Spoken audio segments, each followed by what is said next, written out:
Ayan.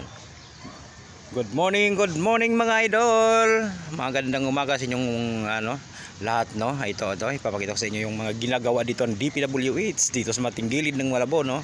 Sa may Dampalit River, no, hanggang doon sa may Mega Dike. Ayan mga idol, yung lugar na yon.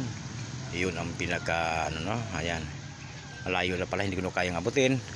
Pero i-explore kayo ito mga idol, itong ilog na ito. Ayan. Noong araw yung ilog na ito talaga, no, napakarami tingnan nito, pero ngayon ito mga idol ang kanyang hitsura. Ayan, malinis na siya. Mula nung magkaroon siya ng